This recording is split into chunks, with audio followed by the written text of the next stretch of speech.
दिल्ली ही नहीं बल्कि पूरे भारत की शान लाल किला अपनी शान और शोहरत के लिए पूरी दुनिया में विख्यात है। भारत को अंग्रेजी हुकूमत से आज़ादी मिलने के बाद सबसे पहले पंडित जवाहरलाल नेहरू ने राष्ट्रीय ध्वज तिरंगा इसी लाल किले पर फहराया था। इसके बाद हर साल स्वतंत्रता दिवस के मौके पर यहां तत्कालीन प्रधानमंत्री द्वारा ध्वजारोहण किया जाता है। दोस्तों, आज की इस वीडियो को आखिरी तक जरूर देखना, क्योंकि आप लाल किला के बारे में 10 ऐसी बातें जानोगे जो शायद ही आपने पहले कभी सुनी होंगी। नंबर 10, दिल्ली का यह किला इतिहास की हजारों घटनाओं का साक्षी रहा है। न जाने कितने रहस्य हैं जो खुद में संजोए हुए आज भी शान से खड़ा है। देश विदेश के लाखों लोग इस नायाब इमारत को देखने के लिए दिल्ली आते हैं। इस किले के अंदर बने कुछ महलों को बिल्कुल पहले की तरह सजा के रखा गया है, ताकि यहाँ आने वाले सभी लोग हमारी पुरानी संस्कृति को करीब से जान सकें। यहाँ बनी हुई कुछ मस्जिदों को आम जनता के लिए बंद किया हुआ है। इस किले की सुरक्षा के लिए सरकार द्वारा पुख्ता इंतजाम किए गए हैं। इस लाल किले ने कई राजाओं का शासन देखा है, महसूस किया है। उसने किसी राजा की खुशी तो किसी का गम देखा है। मुगलों की शान और शौकत रौनकों के साथ अंग्रेजों के जुल्मों सितम भी देखे हैं। नंबर 9, शाहजहां जिस समय मुगल साम्राज्य का बादशाह बना, वह समय मुगल शासनकाल का सबसे सुनहरा दौर था। इस समय एक दूसरे राज्य आपस में नहीं लड़ते थे और न ही कोई बाहरी आक्रमण हो रहा था। यूं कहें, यह समय मुगल बादशाह शाहजहां के पसंद जैसा था। शाहजहां आगरा से अपनी राजधानी दिल्ली स्थानांतरित करने की सोची। फिर क्या था, उसने दिल्ली में एक भव्य किले के निर्माण के लिए फरमान जारी किया, जिसके बाद 1638 ईस्वी में दिल्ली में यमुना नदी के किनारे किले का निर्माण शुरू हो गया।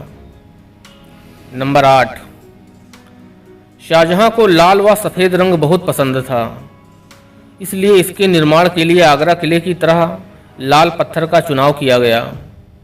कुशल कारीगरों की एक टीम बनाई गई और इस किले का नक्शा प्रसिद्ध वास्तुकार उस्ताद अहमद लाहौरी ने तैयार किया। शाहजहां चाहते थे कि इस किले के निर्माण में किसी तरह की कोई कमी नहीं होनी चाहिए और सुरक्षा की दृष्टि से इतना मजबूत होना चाहिए कि दुश्मनों का इस किले की ओर नज़र उठाकर देखना भी असंभव हो। बादशाह की इन सभी बातों पर ध्यान रखकर किले का निर्माण जारी रहा। नंबर 7, शाहजहां मुगल वंश के 5वें बादशाह के रूप में 1627 ईस्वी में राजगद्दी पर आसीन हुए और कई छोटे बड़े राज्यों को मुगल सल्तनत का हिस्सा बनाया और अपने शासनकाल के दौरान देश के कई हिस्सों में भव्य इमारतों का निर्माण कराया। बादशाह शाहजहां स्थापत्य कला के प्रेमी थे, इसलिए उन्हें बड़ी बड़ी इमारतें बनवाने का शौक था।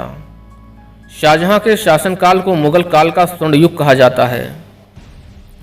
बादशाह अपनी पत्नी मुमताज की मृत्यु के बाद मानसिक रूप से टूट गए थे, क्योंकि शाहजहां मुमताज से बेपनाह प्यार करते थे। वे मुमताज को भुला ही नहीं पा रहे थे, इसलिए उन्होंने मुमताज की याद में आगरा में यमुना नदी के किनारे एक ऐसी इमारत बनाने की सोची जो किसी जन्नत से कम ना हो। इसलिए उन्होंने ताजमहल के निर्माण का फैसला लिया। 1632 ईस्वी में ताजमहल बनना शुरू हो गया था। इधर ताजमहल का निर्माण जारी रहा और शाहजहां ने 1629 ईस्वी में दिल्ली में लाल किले का निर्माण भी शुरू करवा दिया। नंबर 6, 1648 ईस्वी में दिल्ली में लाल किला बनकर तैयार हो चुका था, लेकिन ताजमहल बनने में 22 साल लग गए। सफ़ेद संगमरमर और दुनिया भर से लाए गए बेशकीमती रत्नों को मिलाकर बनाया गया ताज को देखकर पूरी दुनिया हैरान रह गई थी, क्योंकि इससे पहले किसी ने ऐसी भव्य इमारत नहीं देखी थी। 1653 ईस्वी में ताजमहल के निर्माण के बाद मुमताज को ताज के अंदर दफना दिया गया। नंबर 5, दिल्ली में बादशाह शाहजहां के अनुसार किले का निर्माण पूरा हो चुका था। अब राजधानी आगरा से दिल्ली स्थानांतरित होने जा रही थी। बादशाह ने दिल्ली को एक नया नाम दिया, शाहजहानाबाद, और इस भव्य किले को किलाए मुबारक की उपाधि से संबोधित किया। राज दरबार में बैठने के लिए आगरा लाल किले से शाहजहां के द्वारा ही बनवाया गया वो सिंहासन भी लाया गया जिसे तख्ते ताऊस कहा जाता था। तख्ते ताऊस का भी एक अनोखा इतिहास रहा है जिसके बारे में आज ज़्यादा लोग नहीं जानते हैं। तख्ते ताऊस हीरे जवाहरातों से जड़ा हुआ एक सोने का सिंहासन था। इसमें ठोस सोने के 6 पाए थे और हीरे जवाहरात एवं बहुमूल्य रत्नों से जड़े 2 मोर लगे थे। ताऊस अरबी भाषा का शब्द है जिसका मतलब होता है मोर, इसलिए इसे मयूर सिंहासन भी कहा जाता था। इसी सिंहासन में दुनिया का सबसे बेशकीमती हीरा कोहिनूर भी लगा था। तख्ते ताऊस की कीमत 17वीं सदी में करोड़ों में आकी गई थी और इसे बनाने में 7 साल लग गए थे। इसलिए इतिहास में ऐसा अद्भुत बेशकीमती सिंहासन न तो शाहजहां के पहले और न ही उनके बाद किसी राजा महाराजा ने बनवाया। ईरान के बादशाह नादिर शाह ने जब दिल्ली पर हमला किया तो सारी धन दौलत को लूटने के साथ साथ वह तख्ते ताऊस को भी अपने साथ ईरान ले गया। 1747 में नादिर शाह की मृत्यु के बाद अचानक ये सिंहासन गायब हो गया। तब से लेकर आज तक इसका कोई अता पता नहीं है कि ये कहाँ है। समय समय पर सरकारें इसका पता लगाने की कोशिशें करती रही हैं। नंबर 4, लगभग 1.5 मील के दायरे में यह किला अष्टभुजाकार में बना हुआ है। इस किले में मुगल वास्तुकला से समृद्ध कई इमारतें हैं। दीवाने आम, दीवाने खास के अलावा हीरा महल, रंग महल जैसे कई भवन बने हुए हैं। पहले दिन जब शाहजहां इस महल में आ रहे थे उस दिन महल को नई नवेली दुल्हन की तरह सजाया गया था। जश्न की तैयारी की गई थी। सजावट की छोटी छोटी बातों का ख्याल रखा गया था। दीवाने खास को विशेष रूप से सजाया गया था।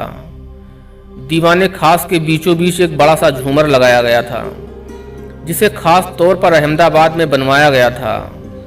बादशाह शाहजहां की मृत्यु के बाद मुगल साम्राज्य का अगला बादशाह औरंगजेब बना।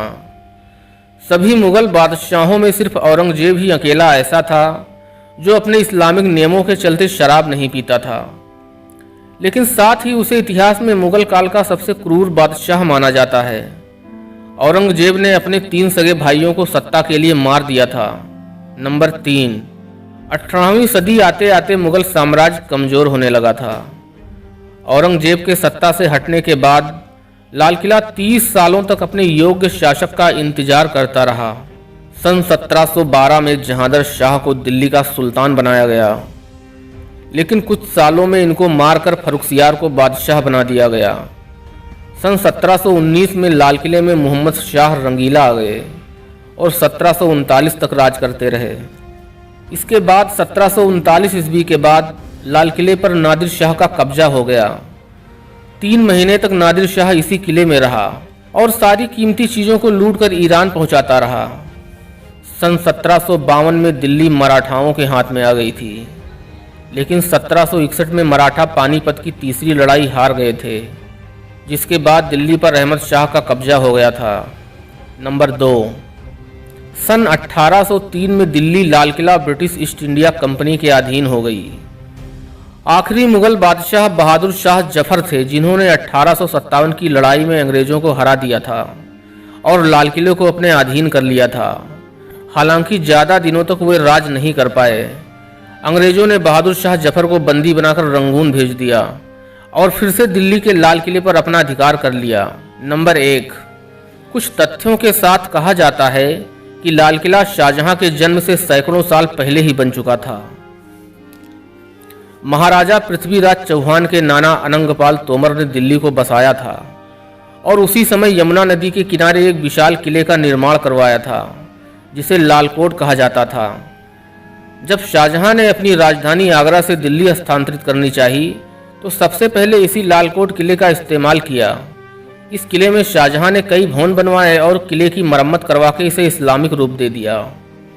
इसका सबसे बड़ा उदाहरण है जो तारीखी फिरोजशाही में लिखा हुआ है कि सन 1296 के अंत में जब अलाउद्दीन खिलजी अपनी सेना लेकर दिल्ली आया तो वो कुश्के लाल की ओर बढ़ा और उसने वहां सैनिकों के साथ आराम किया। अर्थात कुश्के लाल मतलब लाल किला उस जगह 1296 ईस्वी में मौजूद था। दोस्तों, आपको क्या लगता है लाल किला किसने बनवाया होगा? कमेंट करके हमें ज़रूर बताएं। फिलहाल इतिहास में इसी बात के साक्ष्य मिलते हैं कि लाल किला मुगल साम्राज्य के 5वें बादशाह शाहजहां के द्वारा बनवाया गया था। दोस्तों इसी के साथ वीडियो को समाप्त करते हैं। अगर आप ऐसी ही वीडियो देखने का शौक रखते हैं तो हमारे चैनल को सब्सक्राइब जरूर करें। फिर मिलते हैं अगले वीडियो में, तब तक के लिए